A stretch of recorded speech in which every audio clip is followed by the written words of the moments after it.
please, why you is because God wants to use your elder sister to connect both of you. After approaching Gloria, you come to me. Don't you see me before Gloria? My dear, let me tell you, this episode, I want to share with you one thing that can make you to miss your Boaz. God ordained husband. The man God has prepared for you. You know, if you read the story of Ruth and Boaz, you see that God prepared Boaz for Ruth, but Ruth could have missed it. And I will refer and show you true life story, things that makes women to lose the man God prepared for them. All I want you to do is watch to the end. Put in the comments if you can relate to it or you have seen someone that this thing happened to. But before we move on, I want to say thank you so much for your massive support, for sharing our videos in different platforms, in WhatsApp, in Instagram, and all these things. Thank you so much and God bless you. When I was in secondary school, we had a good family friend. And this family, they have 3 children. Yes, 2 girls, or may I say now 2 ladies, because they have married, and the younger brother.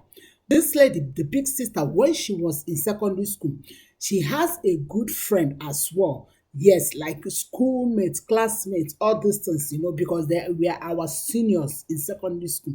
And me and her younger sister, we were also in the same class.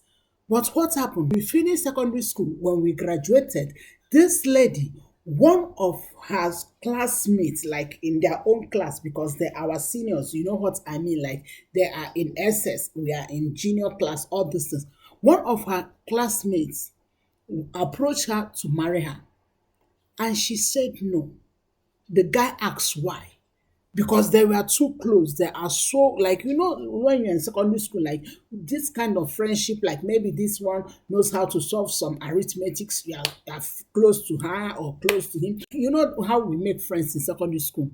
The lady say no, because we are so close. I see you as my brother, so I can't imagine marrying you. The boy say like, oh, but I love you. He said no, I will not marry you. Let's call this boy, as in this man, although he's man now, but let's call him Peter. And Peter said, but I want to marry you. He said no. Peter said, okay. Peter took bold step now to meet my own classmate, the younger sister. And the sister said, hey, but you are my elder sister friend. Although they're not dating, they're not just normal school friends. You understand what I mean? Just normal one. The Peter said, yes, I am your elder sister friend, but I approached her and she said no. So because I love your family, I want to marry you. Then the sister said, okay, let me think about it. She came to me when we were in secondary school. She came to me. You see, it has been long. God has given me this passion of mentorship. She came to me and approached me and said, Gloria, you know this, because I know them now, secondary school, all this, our seniors and the juniors and all these things. I say, yes. He said he's interested in me. He wants to marry me. I said, okay, but I think he's your sister friend. He said, yes, but he told me he approached my sister. My sister said, no. What do you think? I said, listen, before we say no, let's pray. Let's seek the face of God. Me and her fasted together, seek the face of God. I got that peace as confirmation. And she also got the peace. But before we say yes to him, I said, go to your sister, ask your sister, does Peter, we call this man Peter, does Peter approach you? And you say no.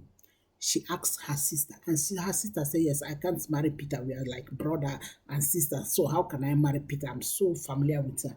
And she told her sister, I love Peter. Peter approached me and I have prayed. I felt like I can marry her. The sister said, okay, you can go ahead and marry her. For me, I can't imagine Peter being my husband because we are so close. So she came back to me. I said, go and tell Peter, yes. She ran to Peter and said, of course, I don't mean running, When they met, she told Peter, yes, I'm interested. When we were in secondary school, this person I'm telling you have 4 children. The first son, my schoolmate, my classmate, this one I'm telling you now, the first son was ordained priest last 2 months. Ordained priest, Catholic priest, you know what I mean? Because she married so early. She went to Peter and Peter did everything, they got married. Now, let me refer to you what happens in the Bible. If you read the book of Ruth 1, you understand the story of Ruth, Naomi, and Orpah. The Bible said that when Naomi lost everything, she told Ruth and Orpah, why don't you go to your hometown? I have lost everything. I don't have children. Even if I am to get married now and to start this process of children, will you wait? What the Bible said in verse 13.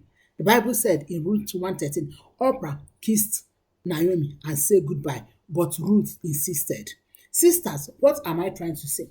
I know if you are in the shoe of Ruth, you will feel like Orpah may say, hey, Ruth, you are so desperate. Naomi has nothing to offer us. You still follow. How can you follow an old woman that has nothing to offer you?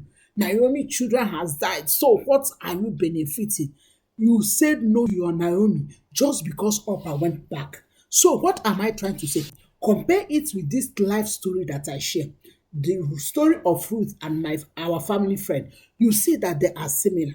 What am I saying? Never you ever reject a man just because your elder sister say no to him, or because your friends say no to him. Maybe for you, maybe the man came to you through your friend and say, oh, I approached Gloria and Gloria said no. Now I love you.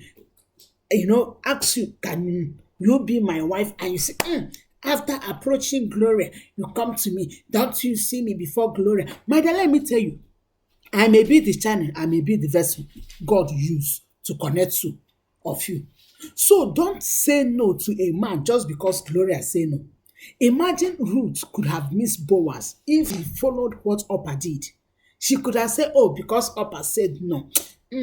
Why can't I just also say no? What does Naomi has to offer me? Imagine this, my friend, that I'm telling you now. Her first son is now a parish priest, like a priest, that like because she married early, she could have missed this man because her elder sister said no.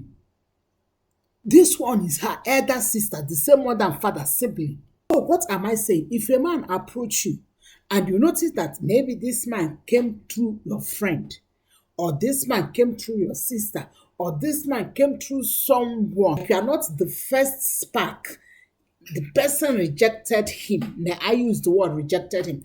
Don't say, oh, if not the person rejected him, he could not come to ask my hand in marriage. No, that person may be a vessel. That person may be a channel God used to connect both of you. Okay? So before you say no, don't say because my friend say no, my elder sister say no, my brother say no. Before you say no, seek the face of God. Because those people may be a channel. Remember that Naomi was a channel that connects Ruth and Boaz. And this, my friend, I'm talking to you, the elder sister, was a channel that connected her to the man she is married to today. And they are living happily. So please, sisters, this one thing should not make you to miss your Boaz, okay? That Orpah went back does not mean you should go back. That your elder sister say no to that man, and that man has that audacity, the confidence to approach you. Don't say, hey, my elder sister say no. Now, why me? Why you is because God wants to use your elder sister to connect both of you. I hope this bless you. If you have seen this happen anywhere, please put it in the comments and let the conversation begin, because I want to learn. I want to be sure that what I'm saying here is not a lie. Thank you so much, and God bless you. Shalom.